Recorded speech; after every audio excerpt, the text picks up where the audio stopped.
제5장 예배 내용의 역사 95쪽입니다.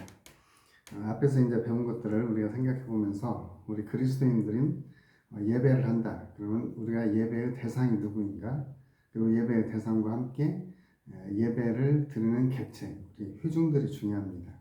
그래서 먼저 예배의 대상으로는 성부, 성자, 성령, 성삼위 하나님, 그리고 특별히 우리는 예수 그리스도를 통한 하나님께 예배를 합니다.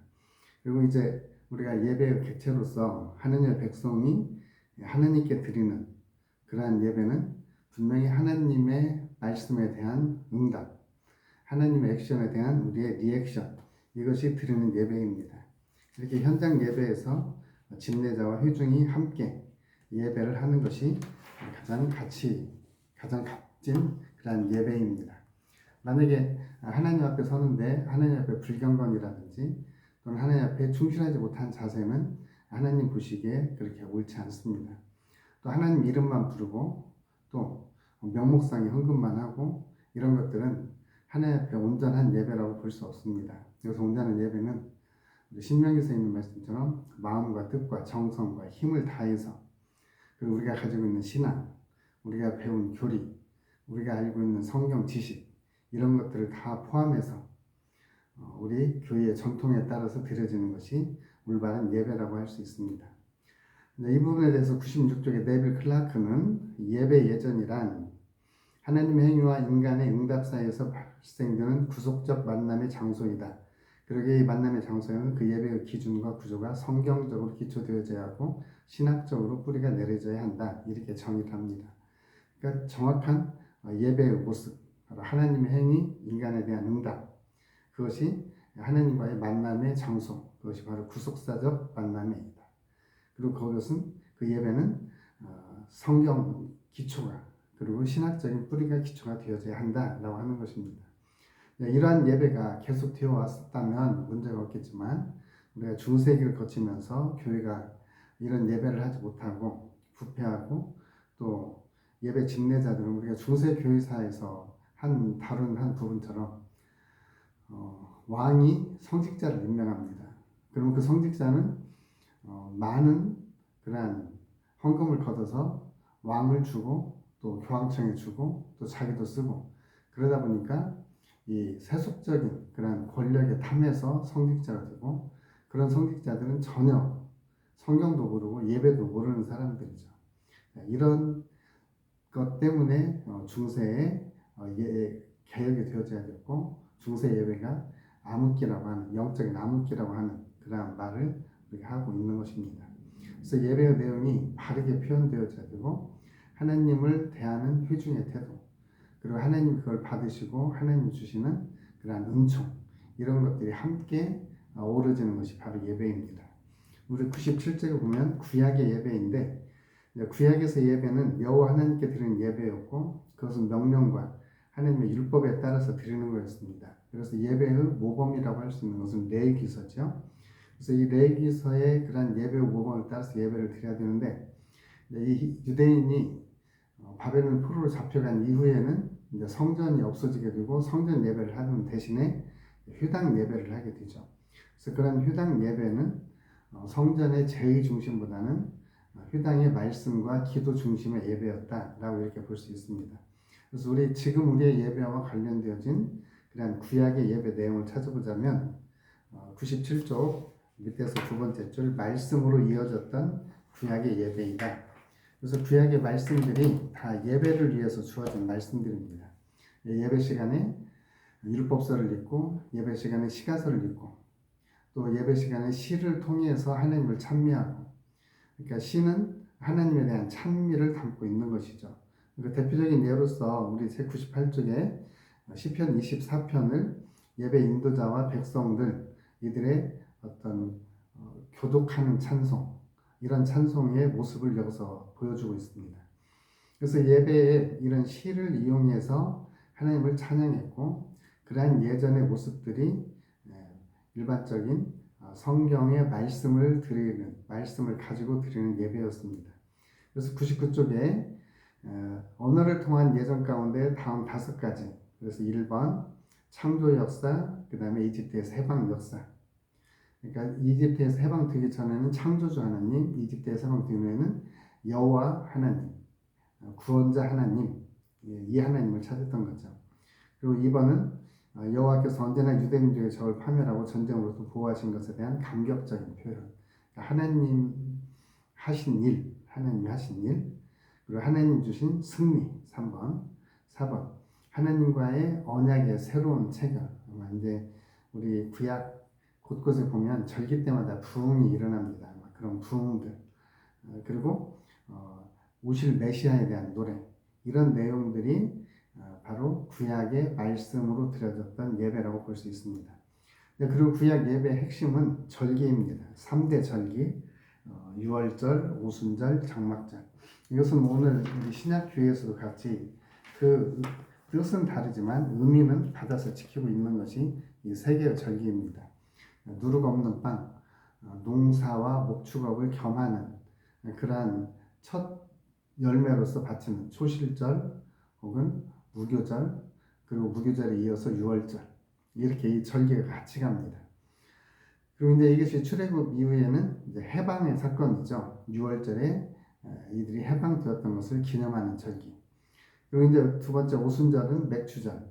이것은 구약에서는 시내산에서 언약을 체결한 것, 그리고 신약에서는 성령님이 강림하신 것, 이것이라고 볼 수 있고, 장막절은 광야에서 천막 치고 올리브를 거두면서 결실을 주신 하나님께 감사하는 건데, 이것은 시내산에서 하나님으로부터 받은 그러한 은혜, 그리고 이들이 광야 생활을 했던 것을 기념하는 절기. 그러니까 오늘 우리로 말하면 추수감사주일인데 그것을 장막절, 그리고 이렇게 하나님의 광야 생활 동안 하나님이 지켜주시고 보여주시고 기념하는 절기, 이런 절기가 되었습니다. 그래서 이런 절기들의 그러한 문자적인 의미보다는 영적인 의미를 오늘 신약교회가 받았고, 그런 신약교회가 이런 영적인 의미를 받아서 예수님을 중심으로 해서 이제 절기를 이렇게 조정을 합니다. 그래서 예수님이 오신 날이 성탄절이죠. 성탄절을 기점으로 해서 성탄절부터 네 번의 주를 우리가 대림절, 그리고 성탄에 예수님 오신 성탄, 그리고 성탄 오신 후에 예수님이 나타나신 주연절, 그리고 주연절이 조금 지나면 이제 예수님이 고난 당하시기 전에 사순절이 지나면 종려주일, 부활절, 그 다음에 이제 그때부터 오순절, 이런 역사, 이런 절기 순서로 되어져 있는 것이 우리 오늘 교회력 절기입니다. 이제 이들이 이런 절기 때에 중요하게 드렸던 제의적 행위들이 있습니다. 제사라고 말할 수 있죠. 제사. 그래서 첫째는 번제입니다. 이것은 상번제라고 해서 매일 드리는 제사이고 태워서 드리는 제사이고, 또 전가라고 하는 것. 한 사람이 죄가 있을 때 내 죄를 제물에다 이렇게 안수해서 전가시키고 번제로 드릴 때 그 죄가 하나님이 받으시기 향기로운 제물이 되어서 죄가 용서받는 이 번제. 두 번째 소제는 곡식가루로 드리는 제사입니다. 곡식가루로. 그러니까 번제를 드리고 난 후에 드릴 수 있는 거겠죠. 네, 화목제. 이 화목제는 주로 화평을 유지하기 위한, 이웃과 친교를 위한 이러한 제사가 바로 화목제. 속죄제. 이것은 죄를 용서받고자 하는 것으로서 직급마다 이 속죄제 제물은 틀려요. 이제 족장 같은 경우는 소, 회중 전체일 경우도 소, 개인의 좀 부자이면 양, 가난한 사람은 비둘기, 이렇게 해서 드릴 수 있는 게 속죄제죠. 속죄제는 반드시 피를 흘리고 그 피는 피를 흘려서 지성소에 들어가는 그러한 제사는 다 태워서 드립니다. 그리고 속건제는 배상적인 의미가 강했죠. 그래서 이 번제와 속죄제를 제외하고 소제라든지 속건제라든지 화목제라든지 이런 것은 축제적인 의미, 함께 나누는 의미가 훨씬 더 강했습니다. 그래서 아마 우리로 생각하면은 추석 때 큰 행사를 하는 것, 그다음에 정월 대보름에 큰 행사를 하는 이런 희망의, 이런 축제, 이런 절기, 이렇게 생각을 하시면 될 것 같습니다. 이제 구약의 이런 제사들의 모습이 신약에서는 말씀으로 하는 예배로 이제 이어지게 됩니다. 그러니까 구약에서 제사들의 의미, 휴당에서의 어떤 영적인 의미들을 기독교 요소, 기독교 예배에서 그대로 받아들입니다. 그래서 102쪽 신약 예배의 내용에 신약 예배에서 가장 먼저 했던 것은 성경을 읽는 것이었습니다. 성경을 읽는 것. 그래서 구약의 성경, 그 다음에 신약의 말씀. 그런 성경을 읽고, 그래서 이제 아마도 구약의 말씀 읽고, 또 성경의 복음서 읽고, 또 구약의 시편 읽고, 또 신약의 서신서 읽고, 아마 이렇게 성경을 주로 읽는 것이 예배의 중요한 의미였던 것 같습니다. 그리고 기도입니다. 그러니까 이제 구약에서는 이런 제사를 통해서 제의적인 요소가 가입하면 이제 신약에서는 그것을 입술로 드리는 제사가 되어진 거죠. 그리고 이러한 제사들이 이제 의식적인 그러한 모습이 아닌 하나님을 정말로 찾는 그러한 기도. 그러니까 예수님도 이 의식하는 기도에 대해서는 책망하잖아요. 그러면서 골방에 들어가서 기도하라고 그러죠. 그래서 기도하는 것. 이건 매우 중요하게 신약에서는 여깁니다. 그리고 신약에서 세 번째로 영적인 예배를 강조합니다. 그러니까 이런 의존적인 예배, 의식적인 예배, 리추얼 이런 예배가 아니라 예수님은 그 겉으로 드러나는 태도 이것을 넘어서서 그가 정말로 하나님 앞에 온전한 예배, 영적인 예배를 드렸느냐를 보는 것입니다. 우리가 영적 예배는 로마서 12장 1절에 또 있죠. 영적인 예배. 그리고 그 영적인 예배가 바르게 되어질 때 하나님에 대한 온전한 예배가 된다는 거죠. 만약에 온전한 예배가 되지 않으면 예수님이 성전을 정화할 때 하신 것처럼 성전이 강도의 불의를 드는 거겠죠. 그래서 우리는 영적인 온전한 예배, 이런 예배를 위해서는 정기적으로 예배에 참석하는 것, 그리고 또 절기 예배에 참석하는 것, 그리고 말씀으로 예배하는 것, 그리고 예배의 대상이 누구신지, 우리가 어떻게 왜 예배해야 되는지, 우리 예배자의 자세는 어떻게 해야 되는지 이런 것들을 총체적으로 하나님께 드려지는 예배, 이것을 갖다가 우리가 영적인 예배라고 할 수 있습니다. 그리고 신약 예배에서 가장 중요하게 핵심으로 여겼던 것은 예수님이 요한복음 6장이라든지 마태복음 13장, 14장, 15장 이 다락방 강화, 포도나무 밭 강화에서 가르쳤던 것이 중요한 것이 바로 성례입니다. 이것을 행하여 나를 기념하라고 하신 예수님의 성찬 성례. 그래서 이 성찬 성례는 굉장히 중요합니다. 그래서 이 구약의 피 흘림, 구약의 화목제, 구약의 속죄제, 이 구약의 속건제 이런 제사의 의미를 다 품고 있는 것이 바로 예수님의 성찬 성례였습니다. 그래서 이 성찬 성례는 굉장히 중요하고 예수님이 제자들과 함께 제정하신 것이고 이것은 예수님 오실 때까지 계속 이어져야 되는 그런 중요한 성례입니다. 그리고 105쪽에 사도시대 이후와 그 이후의 사도시대와 그 이후의 예배. 이제 예수님 시대 때 예수님 주로 성전에 가서 예배하고 회당에 가서 예배하고 또 안식일에 가서 예배하고 주요 절기에 성전을 방문하고 이렇게 예수님도 예배를 하셨죠. 이제 초기의 사도들도 성전에서 주로 예배하고 사도 바울도 돌아다니면서 가장 먼저 유대인의 회당에 가서 예배하고 이렇게 했던 것을 볼 수 있습니다. 그래서 이런 부분들을 잘 정리해서 한운 학자가 105쪽에 율리안 맥스웰입니다. 율리안 맥스웰 1번에서 4번까지 정리를 했는데요. 1번 초대교회 교인들은 한동안 회당이나 성전 예배에 참석했다. 2번 그들의 모임을 자주 가지면서 애찬이라고 불리는 공동 식사를 했다. 3번 이 식사의 마지막 번에서 최후의 반찬 때 부탁하신 명령을 받아 성찬 성례전으로 이어갔다. 4번 이런 예전이 끝날 무렵 예언이나 방, 특별한 은사를 나타냈으나 대단히 조심히 그것을 행하였다. 그러니까 이들은 모이면 주로 말씀을 읽고 기도하고 그리고 공동 식사를 하고 그 다음에 성찬 예식을 가지고 그리고 나중에는 은사에 따라서 서로 교제하는 이런 예배가 되어졌던 거죠. 그런데 성전이 파괴되고 또 로마의 박해가 심해지면서 교인은 지상에서 예배를 할 수가 없었던 거죠. 그들은 이제 카타콤으로 지하 교회로 숨어서 들어갑니다. 이때 이 숨어서 드렸던 예배의 내용을 정리한 문서가 있는데요. 106쪽에 난위주 13번 5개의 문헌 이렇게 있는데 그 13번이 뭔가 들어 넘어가서 보면 117쪽에 난위주 13번 유명한 5개의 문헌은 다음과 같다. 1번에서부터 5번까지 로마의 클레멘트가 AD 90년경 고린도에 보낸 편지, AD 110년 소아시아 비두니아의 총독이었던 플리니가 로마 트레안 황제에 보낸 편지, 136년 주는 디다케로 불리는 12사도의 교훈, AD 140년 수무자 저스틴이 로마 황제 안티오니우스 피우스에게 보낸 변종문, AD 200년 기록된 사도들의 전서, 일본 이집트 교회 예식서, 이런 5개의 문헌을 볼 때 106쪽 1번에서 첫째로부터 끝까지 이렇게 6개의 주요 내용들을 포함했다. 그 내용이 뭐냐? 첫째로 시와 찬미와 신령한 노래, 그 다음에 둘째로 구약과 사도들의 가르침, 그러니까 복음서와 구약 말씀을 읽었다라는 거죠. 그리고 그 말 뜻의 의미를 풀어주었다. 셋째로 기도하고 그 기도에는 감사, 간구, 중보기도, 축도, 주님의 재림을 소원하는 기도, 이런 기도들. 넷째로 예물의 봉헌으로 감사와 헌신 표현. 다섯째로 죄의 고백, 용서를 구하는 시간. 그리고 마지막으로 성찬. 이렇게 해서 이들의 예배가 진행되었습니다. 그래서 이 예배가 회당 예배와 좀 절충되면서도 회당에 없었던 예수님이 하셨던 그러한 복음서의 말씀이라든지 또는 감사의 표현이라든지 또 이 성찬 예식 이런 것들은 이제 신약의 예배에 이렇게 나오게 된 거죠.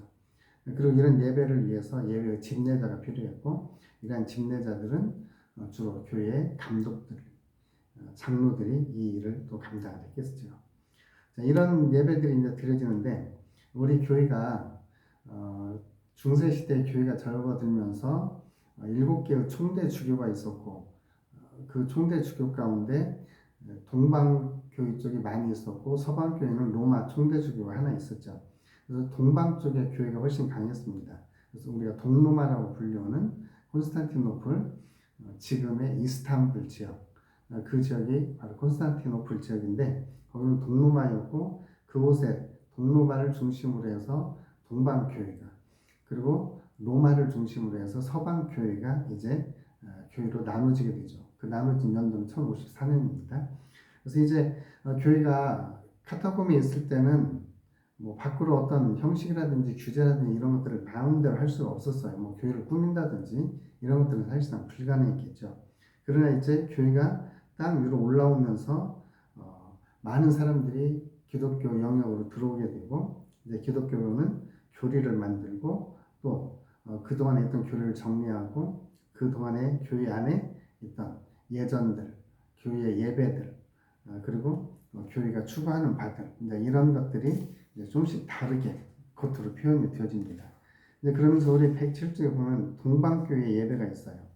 이 동방교회는 콘스탄티노플 중심으로 동방교회는 서방교회와는 다르게 주로 안디옥 교회, 수리아 교회 이제 이쪽이 사도들이 직접 이렇게 했던 교회이고 또 사도 바울도 중심으로 했던 교회잖아요.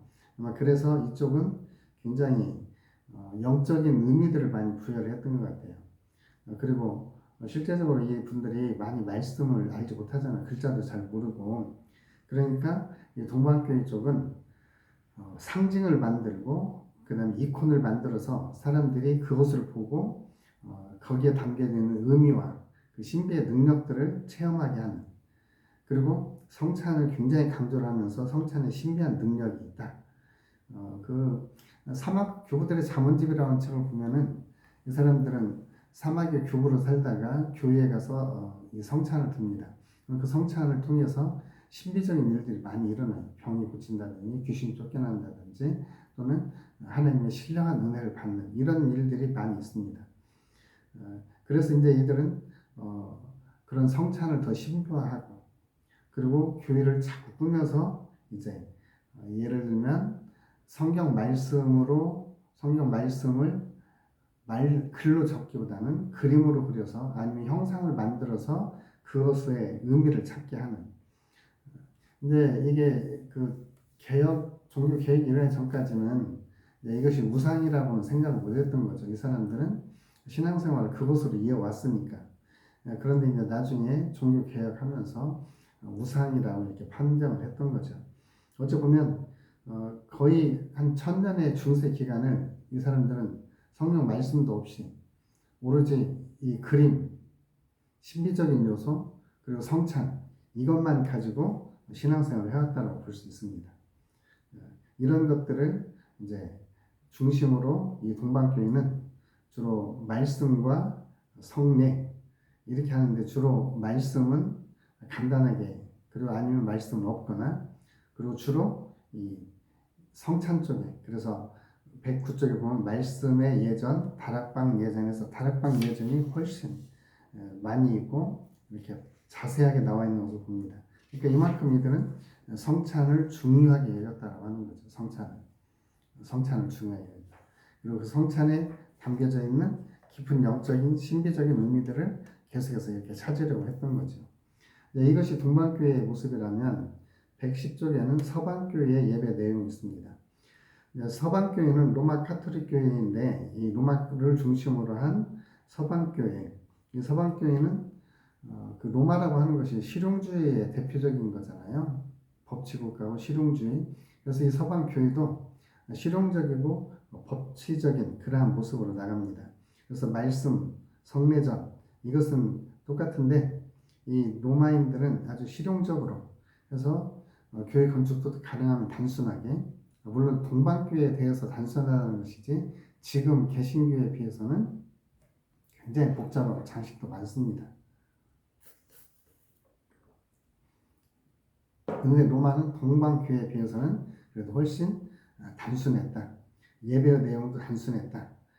그래서 이들은 어떤 그 동방교회처럼 많이 하진 않았지만 그래도 지금 서방교회의 핵심 바티칸에 가서 보면 지금도 이들은 그림을 그리고 상을 만들고 또 장식을 하고 조각품을 만들고 이렇게 해서 그 하나님을 경외하고 하나님을 두려워하는 이런 모습들을 지금도 만들어 놓습니다.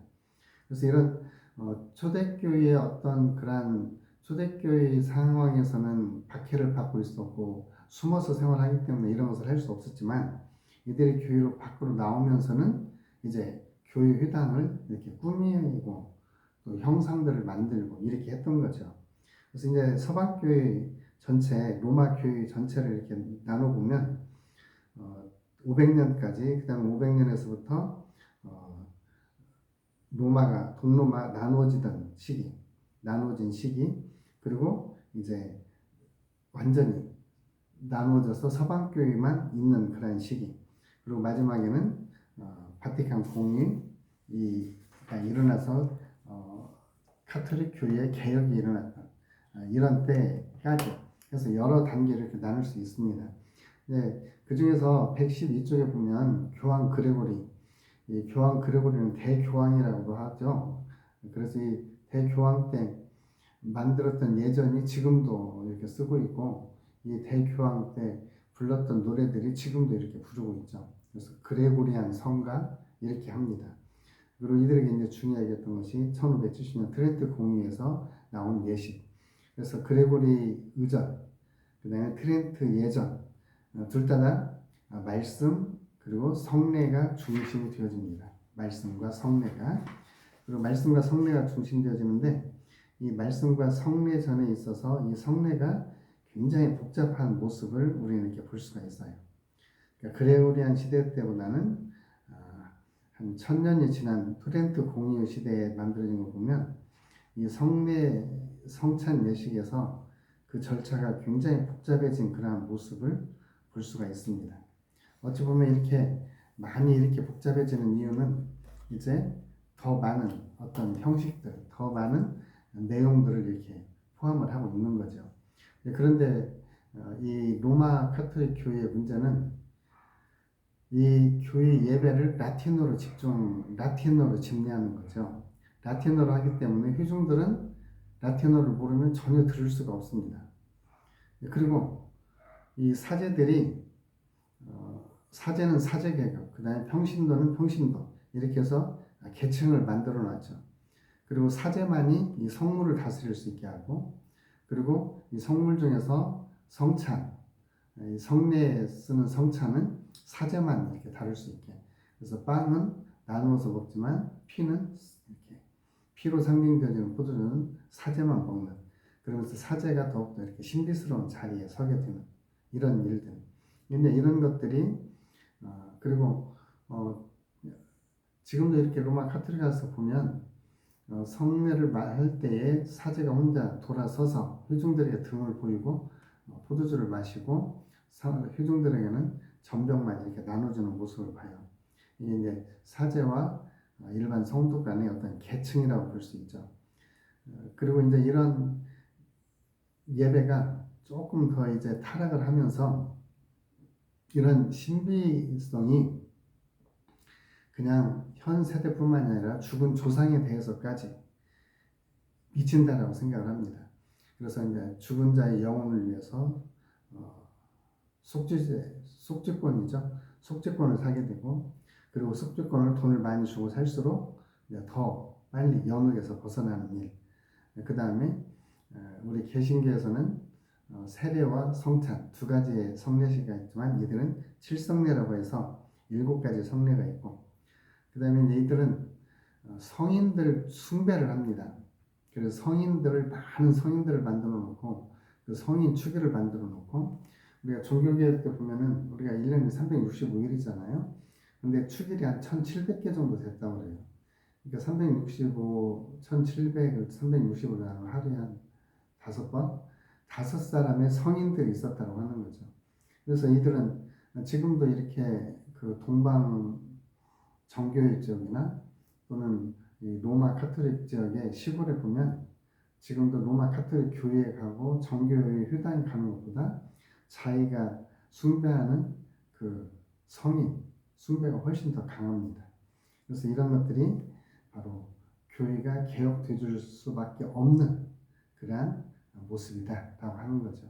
그래서 구약의 예배, 신약의 예배, 그리고 동방교회 예배, 서방교회 예배 이런 것들을 보면서 이제 예배가 개혁되어져야 되고 하나님의 말씀과 성찬이 조화를 이루어지는 신약적인 예배, 개혁주의 신앙의 예배, 이 예배를 이제 회복해야 되겠다고 하는 것이 이제 6장에서 진행이 되어집니다. 5장은 여기까지 해서 마치겠습니다.